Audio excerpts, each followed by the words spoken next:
Friends, welcome back to my channel. तो आज फिर से हम एक नई कहानी के साथ वापस आए हैं। हमारी एक कहानी है एक ईमानदार किसान के बारे में। एक गांव में एक गरीब किसान रहता था। वो बहुत ही ईमानदार और मेहनती आदमी था।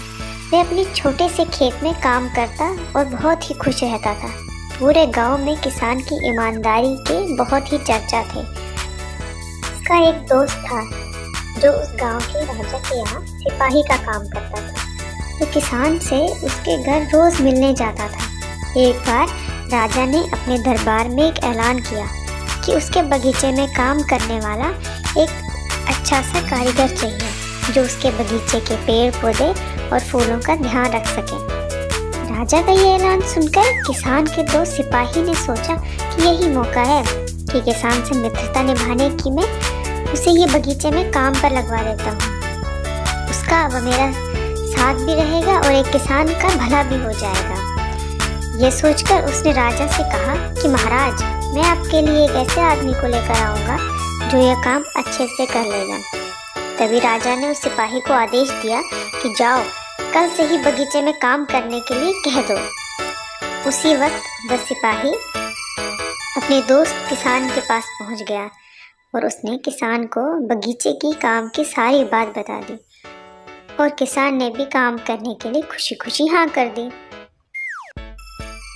अगले ही दिन अपने दोस्त को के साथ राजमहल पहुंच गया। सिपाही उसे राजा के सामने लेकर गया और राजा ने उसे किसान को बगीचे की पूरी देखभाल का काम सौंप दिया।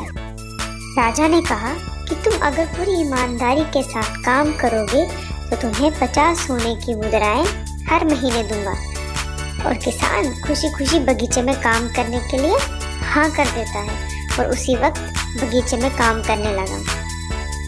किसान बगीचे में बहुत दिल लगाकर काम करता था। कुछ दिन बीत गए। किसान ने बगीचे को बहुत सुंदर व हरा भरा बना दिया। राजा को उसका काम बहुत पसंद आया। एक दिन किसान बगीचे में कुछ खुदाई कर रहा था तो उसने जमीन के नीचे कुछ महसूस किया। तो उसने खुदाई की तो देखा कि वहां नीचे एक बड़ी सी संदूक थी। किसान ने ये संदूक बाहर निकाला और खोला तो ये क्या देखा, ये सोने की चांदी से भरी हुई थी। ये देखकर किसान बहुत खुश हुआ और अपनी ईमानदारी दिखाते हुए राजा के पास पहुंच गया। राजा किसान की ईमानदारी देखकर बहुत खुश हो गया और उसके साथ वहां गया जहां किसान ने खजाना निकाला था। राजा ने देखा तो कहा, यह खजाना तो हमारे पुरखों का है, हम कई वर्षों से इसे खोज रहे थे। खजाना देख राजा बहुत ही खुश हुआ। राजा अगले ही दिन किसान को पूछता है, तुम्हें क्या इनाम चाहिए? किसान बोला, मालिक, मुझे कुछ नहीं चाहिए, मेरे पास जो भी है मैं उसी में खुश हूँ। राजा उसकी इतनी अच्छी बात सुनकर और खुश हो गया और उसने किसान को अपने मंत्री बनाने का फैसला किया। किसान ने राजा की बात मान ली और मंत्री बन गया। तो यहाँ पे आज हमारी कहानी खत्म होती है और इस कहानी से हमें क्या सीख मिलती है? इससे हमें ये सीख मिलती है कि ईमानदारी आपकी बातों के साथ साथ आपके काम में भी दिखनी चाहिए। धन्यवाद मेरी वीडियो देखने के लिए। अब मिलते हैं ऐसी अगली कहानी के साथ। तो मेरे चैनल को प्लीज़ सब्सक्राइब कर दीजिए अगर अब तक सब्सक्राइब नहीं किया है। धन्यवाद।